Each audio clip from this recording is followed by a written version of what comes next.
Hello friends, आपका स्वागत है हमारे YouTube channel online study with Raj sir में। फ्रेंड्स, आज हम आरआरबी एनटीपीसी 2024 के लिए पिछले वर्ष के कुछ महत्वपूर्ण प्रश्नों को लेकर आए हैं। तो चलिए शुरू करते हैं।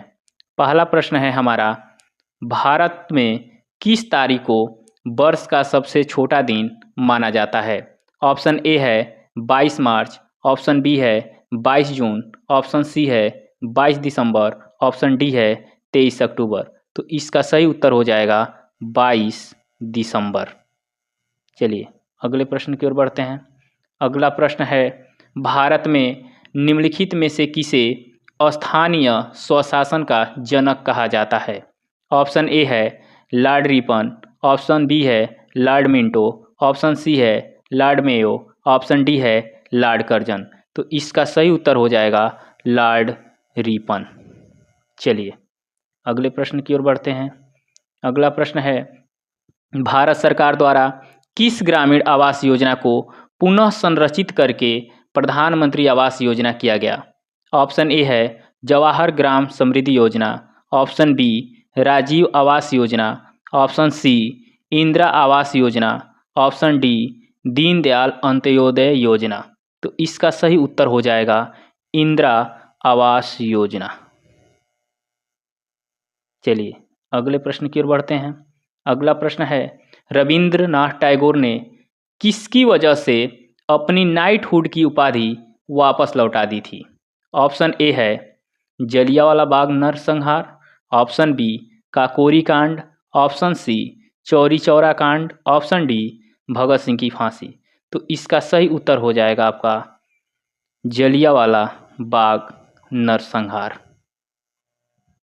चलिए अगला प्रश्न है, भारत छोड़ो आंदोलन किस शहर से शुरू हुआ था? ऑप्शन ए है कराची, ऑप्शन बी है लाहौर, ऑप्शन सी है दिल्ली, ऑप्शन डी है बम्बई। तो इसका सही उत्तर हो जाएगा बम्बई। चलिए अगले प्रश्न की ओर बढ़ते हैं। अगला प्रश्न है, निम्नलिखित में से कौन सी पुस्तक विष्णु शर्मा द्वारा लिखी गई है? ऑप्शन ए है अर्थशास्त्र, ऑप्शन बी है पंचतंत्र, ऑप्शन सी है इंडिका, ऑप्शन डी है राजतरंगिणी। तो इसका सही उत्तर हो जाएगा पंचतंत्र। चलिए अगला प्रश्न है हमारा, लाई डिटेक्टर उपकरण को किसके रूप में जाना जाता है? ऑप्शन ए है सिस्मोग्राफ, ऑप्शन बी है बैरोग्राफ, ऑप्शन सी है पोलरीमीटर, ऑप्शन डी है पॉलीग्राफ। तो इसका सही उत्तर हो जाएगा पॉलीग्राफ। चलिए अगले प्रश्न की ओर बढ़ते हैं। अगला प्रश्न है, भारतीय निर्वाचन आयोग के अनुसार 2020 तक भारत में मतदान करने हेतु न्यूनतम आयु कितनी है? ऑप्शन ए है 17 वर्ष, ऑप्शन बी है 21 वर्ष, ऑप्शन सी है 25 वर्ष, ऑप्शन डी है 18 वर्ष। तो इसका सही उत्तर हो जाएगा 18 वर्ष। चलिए अगले प्रश्न की ओर बढ़ते हैं। अगला प्रश्न है, हरित क्रांति निम्नलिखित में से किससे संबंधित है? ऑप्शन ए है मछली उत्पादन, ऑप्शन बी दुग्ध उत्पादन, ऑप्शन सी खाद्य और अनाज उत्पादन, ऑप्शन डी तेल और बीज उत्पादन। तो इसका सही उत्तर हो जाएगा खाद्य और अनाज उत्पादन। चलिए अगले प्रश्न की ओर बढ़ते हैं।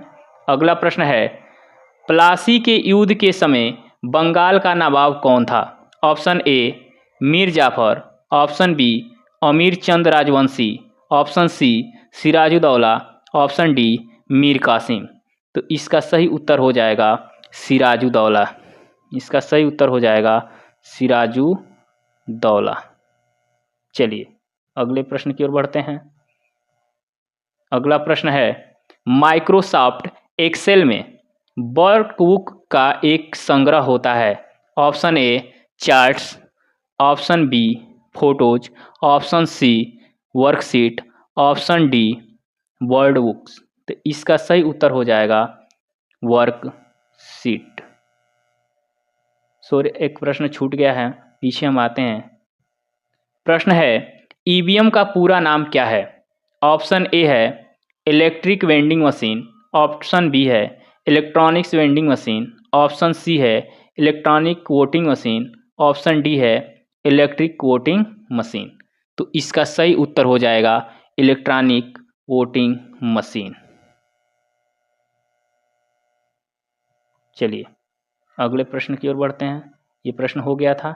अगले प्रश्न, प्रथम भारतीय अंतरिक्ष यात्री कौन थे? ऑप्शन ए है APJ Abdul Kalam, option B Sunita Williams, option C Rakesh Sharma, option D Vikram Sarabhai. तो इसका सही उत्तर हो जाएगा राकेश शर्मा। चलिए अगले प्रश्न की ओर बढ़ते हैं। अगला प्रश्न है, विश्व पर्यावरण दिवस प्रतिवर्ष कब मनाया जाता है? ऑप्शन ए है 16 अगस्त, ऑप्शन बी है 5 जून, ऑप्शन सी है 16 जून, ऑप्शन डी है 7 अप्रैल। तो इसका सही उत्तर हो जाएगा 5 जून को। चलिए अगले प्रश्न की ओर बढ़ते हैं। अगला प्रश्न है, एशियाटिक सोसाइटी ऑफ बंगाल की स्थापना कब हुई थी?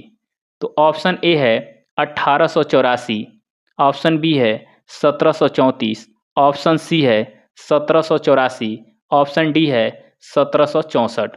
तो इसका सही उत्तर हो जाएगा 1784 में। चलिए अगले प्रश्न की ओर बढ़ते हैं। अगला प्रश्न है, Atal mission for rejuvenation and urban transformation इनमें से किससे संबंधित है? ऑप्शन ए है स्मार्ट सिटी के निर्माण, ऑप्शन बी मूलभूत नागरिक सुविधाएं, ऑप्शन सी शहरी आजीविका, ऑप्शन डी शहरी परिवहन। तो इसका सही उत्तर हो जाएगा मूलभूत नागरिक सुविधाएं। चलिए अगले प्रश्न की ओर बढ़ते हैं। अगला प्रश्न है हमारा सौरमंडल किस गैलेक्सी का एक हिस्सा है? Option A votes, option B Andromeda, option C आकाशगंगा, ऑप्शन डी ट्रायंगुलम। तो इसका सही उत्तर हो जाएगा आपका आकाशगंगा। चलिए अगले प्रश्न की ओर बढ़ते हैं। अगला प्रश्न है हमारा कि थायरॉक्सिन के संश्लेषण के लिए कौन सा तत्व आवश्यक है? ऑप्शन ए है manganese, option B iodine, option C iron, option D zinc. तो इसका सही उत्तर हो जाएगा आपका आयोडीन। इसका सही उत्तर क्या हो जाएगा? आयोडीन। चलिए अगले प्रश्न की ओर बढ़ते हैं। अगला प्रश्न है, प्रोटियम में कितने न्यूट्रॉन मौजूद होते हैं? ऑप्शन ए है 7, ऑप्शन बी है 2, ऑप्शन सी है 4 और ऑप्शन डी है 0। तो इसका सही उत्तर हो जाएगा आपका 0। प्रोटियम में कितने न्यूट्रॉन मौजूद होते हैं? 0। चलिए अगले प्रश्न की ओर बढ़ते हैं। अगला प्रश्न है हमारा, गुप्त साम्राज्य में निम्नलिखित में से कौन एक अच्छा वीणा वादक भी थे? ऑप्शन ए है Chandragupta Vikramaditya, option B Samudragupta, option C Kumaragupta और ऑप्शन डी चंद्रगुप्त। तो इसका सही उत्तर हो जाएगा आपका समुद्रगुप्त। इसका सही उत्तर क्या हो जाएगा? समुद्रगुप्त। चलिए अगले प्रश्न की ओर बढ़ते हैं। अगला प्रश्न है हमारा, सचिन तेंदुलकर ने अंतर्राष्ट्रीय क्रिकेट में अपना 100वां शतक किस टीम के खिलाफ बनाया था? ऑप्शन ए है England, option B Australia, option C Bangladesh, option D Pakistan. तो इसका सही उत्तर हो जाएगा बांग्लादेश। चलिए अगले प्रश्न की ओर बढ़ते हैं। अगला प्रश्न है हमारा, इनमें से किसने 2.5 दिन का झोपड़े का निर्माण करवाया था? ऑप्शन ए है Nurjahan, option B Qutbuddin Aibak, option C Alauddin Khilji, option D Razia Sultan. तो इसका सही उत्तर हो जाएगा आपका कुतुबुद्दीन ऐबक ने। कुतुबुद्दीन ऐबक ने कराया था। चलिए अगले प्रश्न की ओर बढ़ते हैं। अगला प्रश्न है हमारा, यूनेस्को का मुख्यालय कहाँ स्थित है? यूनेस्को का मुख्यालय कहाँ स्थित है? ऑप्शन ए है पेरिस, ऑप्शन बी है मॉस्को, ऑप्शन सी है नई दिल्ली, ऑप्शन डी है लंदन। तो इसका सही उत्तर हो जाएगा आपका पेरिस। चलिए फ्रेंड्स, वीडियो अच्छी लगी हो तो लाइक करिएगा, शेयर करिएगा और प्लीज़ सब्सक्राइब करना ना भूलें आप लोग। चलिए एक प्रश्न हम आप लोग के लिए देकर जा रहे हैं, इसका उत्तर आप लोग कमेंट में ज़रूर दीजिएगा। जय हिंद, जय भारत।